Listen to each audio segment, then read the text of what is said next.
Wednesday. Welcome back to Get Naked with Mary.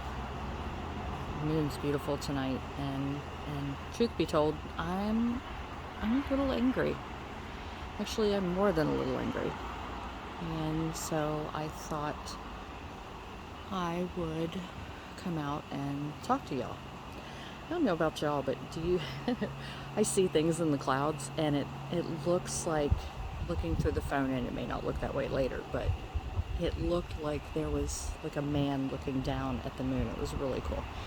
Anyway, I know, whole other subject. But yeah, so I'm more than a little angry. I talked to y'all the other day. No idea. They cut trees down to do construction, and it's really loud. The moon is so beautiful, and this is really the only place that I have any privacy, so we'll have to deal. But yeah, so I told y'all the other day that the man who was my, in the grandfather role passed. And I was talking to my cousin today about we were trying to work on his obituary. And we were talking about how many grandkids and great-grandkids and actually great-great-grandkids that he had. And I included my aunt. Well, the decision was made to not include her in the obituary. And to be fair, I don't know that she wants to be included because of all of the things that happened, but I felt like it was the right thing to do, to include her kids and her kids' kids. Her kids called him Papa. He walked her down the aisle. He started abusing her from the time she was, 10, maybe. I mean, she deserved to be included. And so in talking to my cousin, she said, and she's the one that's in the state where he passed and, has really had the relationship with him over the last few years. She was the one that checked on him. She's actually the one that found him. So, I mean, she's dealing with a lot, and I completely get that, and she's younger than me, by quite a lot. So I understand if she doesn't really know my aunt, because after my aunt got married, she moved to a different city in the same state with her husband, and proceeded to try and move on with her life. It didn't work. She's still struggling every single day. And in one of her healing modalities that she tried, her psychiatrist recommended that she write a letter. She should write a letter to him and tell him about the damage that he had caused her and the pain that he had caused her and what she was still struggling with. I understand the idea of it. I understand on the surface why that could be a good thing. But if you're sick and twisted enough to have sex with your, 10, 12, 14-year-old adopted daughter, then I don't really think you're gonna care about, the damage that she's still suffering. But anyway, the letter came out, and it caused quite a stir in the family, and not just the family, but also with the religion. And he was actually stripped of his title for a while. And like I said, it caused quite a stir. Rightfully so. I mean, it should have, and he should have been stripped. However, it also backfired because everyone knows about her mental health issues and the fact that she has suffered countless physical ailments, mental health, emotional ailments, all stemming from this. They labeled her crazy. And not just did they label her crazy, but the stripping of his title was basically a formality. And which, kind of leads into some of the religious trauma that we've spoken about. But when I included her on the family sheet for the obituary, my cousin was like, well, I'm not including her. And I said, why not? And she said, do you not know all the trouble that she caused Papa? And I'm like, all the trouble she caused him? What are you talking about?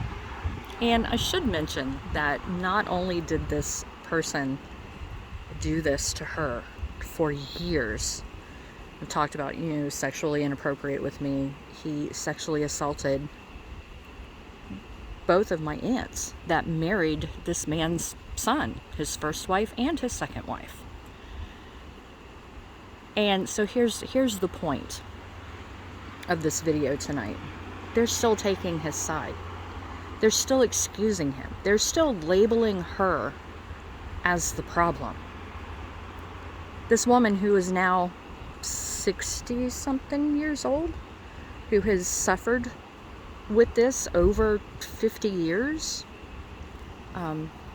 probably pretty close to 60 years, they're labeling her the problem, which in itself is bad enough, but the fact that they also experienced unwanted sexual advances, granted they were adults, but still, they were his daughters-in-law, and they're still sticking up for him. And I know the old adage, don't speak ill of the dead. Well, screw that. Like, he was a horrible person in life. He's not going to be any better now. Like, granted, it's not for me to judge. However, in this case, seeing my aunt and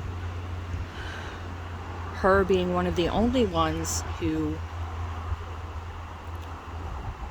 was always supportive of me, which is, again, a whole other issue. There's a lot to unpack here.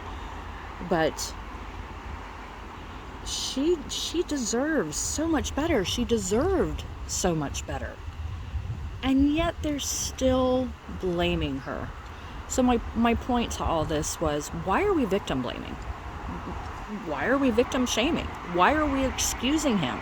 And the title and the role that was stripped from him lasted maybe a year. Maybe. Because he was very definitely reinstated. Shit, here comes the car. But anyway, a year of being stripped from his title after she has suffered lifelong abuse, lifelong effects of the abuse. I don't understand. And so I just kind of wanted to touch base and mention this. I needed to get it out and let y'all know what was going on in my world today, and just bring up this topic of why we blame victims. Why are we so quick to blame the victims? I don't care, and this goes back to, well, she was drinking too much. Her skirt was too short. Whatever. But the fact that my aunt was a child when this started, and they're still blaming her. How is that possible? How could you ever blame a child? Okay, take a breath. But yeah, so that's also part of the reason why I'm outside. The moon calms me, and it's just such a warm, beautiful night. The wind is blowing, and I just really needed to get out and get this off of my chest. Anyway, I hope that y'all are doing well, and I hope that none of y'all have had to deal with this. But if you have, feel free to reach out. I'm always willing to listen. I will help in any way that I can. And unfortunately, this is far too common of a scenario. And